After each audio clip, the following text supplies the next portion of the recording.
السلام علیکم ناظرین۔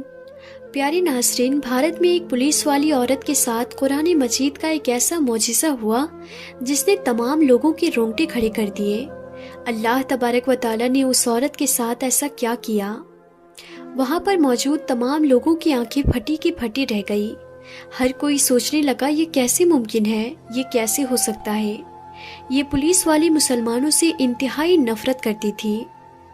یہ مسلمانوں کو دیکھنا بھی گوارا نہ کرتی۔ اگر کسی وجہ سے مسلمانوں کو گرفتار کرنا پڑتا تو واپس آ کر گرفتار کرنے والے ہاتھوں کو کئی بار دھوتی۔ یہ مسلمانوں کو اچھوت سمجھتی۔ اس کے والدین نے اسے کئی بار مسلمانوں سے دور رہنے کا کہا۔ مسلمانوں کے خلاف اس کے اندر انتہائی نفرت تھی۔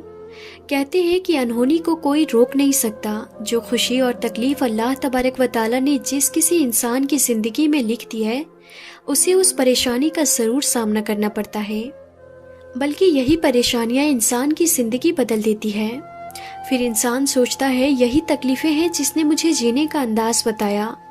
ایسا ہی اس ہندو پولیس والی کے ساتھ ہوا جسے دیکھنے والوں کو حیران و پریشان کر دیا۔ یہ واقعہ راجستھان کے ضلع جے پور میں پیش آیا، جہاں ایک ہندو عورت پولیس انسپیکٹر کے طور پر ایک کیس کو انجام دے رہی تھی۔ اس عورت کا شوہر بھارت کا ایک بہت بڑا بزنس مین تھا۔ وہ مسالوں کا کاروبار کرتا۔ اس کا کاروبار پورے عرب کے ملکوں میں تھا۔ ایک دن وہ عورت ایک درویش کو چوری کے الزام میں پکڑ کر لے آئی۔ یہ درویش انتہائی نیک پاک دامن اور اچھے اخلاق کا مالک تھا۔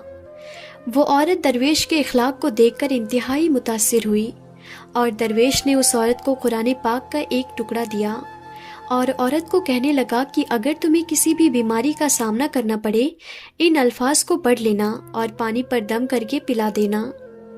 یہ پولیس والی درویش کی باتیں سن کر دل ہی دل میں اسے برا بھلا کہنے لگی۔ عورت نے نہ چاہتے ہوئے بھی اس ٹکڑے کو الماری میں رکھ لیا اور پھر پولیس اسٹیشن چلی گئی۔ پولیس والے کے دل میں خیال آیا کہ میں اس کو یاد کر کے آزماتی ہوں اور دیکھتی ہوں درویش کی باتوں میں کس حد تک سچائی ہے۔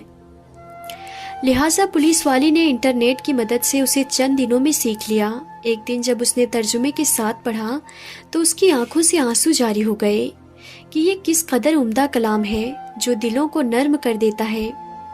اس عورت کو یقین ہو گیا کہ یقیناً اس صورت میں کوئی جادو ہے۔ ایک دن اس کے چھوٹے بچے کو خطرناک زہریلے سانپ نے کاٹ لیا۔ اپنے بچے کی حالت کو دیکھ کر وہ تڑپنے لگی۔ اسے ڈاکٹروں کے پاس لے جایا گیا تو انہوں نے کہا کہ زہر پورے جسم میں داخل ہو چکا ہے، لہٰذا تمہارے بچے کی بچنے کی کوئی امید نہیں ہے۔ ہم تمہارے بچے کے لیے کچھ بھی نہیں کر سکتے۔ تمہارا یہ بچہ کچھ ہی گھنٹوں کا مہمان ہے۔ ماں کا رو رو کر برا حال تھا کہ ایک طرف اس کا شوہر جو بتوں سے مدد مانگ رہا تھا، ان کے آگے گڑ گڑا کر رو رہا تھا۔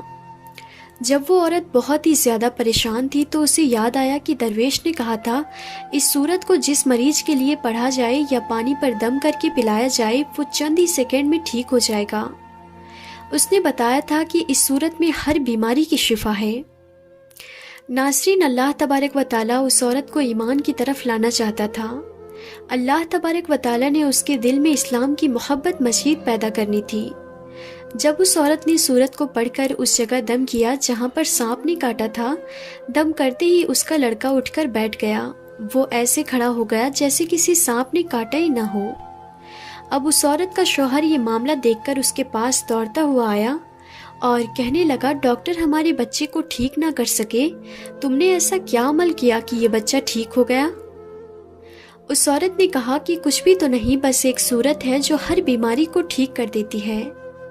وہ صورت مجھے یاد تھی، میں نے اس کو پڑھ کر بچے پر دم کیا، اس کا پانی پلایا تو دیکھو ہمارا یہ بچہ ہماری آنکھوں کے سامنے ٹھیک ہو گیا۔ اب اس کا شوہر خوش ہونے کے بجائے اس سے ناراض ہو گیا، غصے کی حالت میں برا بھلا کہنے لگا۔ اس آدمی کو اسلام سے نفرت تھی۔ بیوی کی باتیں سن کر اسے اپنی بیوی سے نفرت ہو گئی۔ بیوی کو کہنے لگا کہ اگر میں نے دوبارہ تمہارے منہ سے یہ صورت سنی تو مجھ سے برا کوئی نہ ہوگا۔ اس صورت کا معجزہ دیکھ کر اس عورت کے دل کی دنیا ہی بدل گئی۔ پھر اللہ تبارک و تعالیٰ نے اس کی کس طرح مدد کی، یہ بھی بڑا ہی ایمان افروز واقعہ ہے۔ جب اس کا شوہر پریشانی کی وجہ سے چہل قدمی کر رہا تھا تو وہی سانپ آ گیا جس نے اس کے بچے کو ڈسا تھا،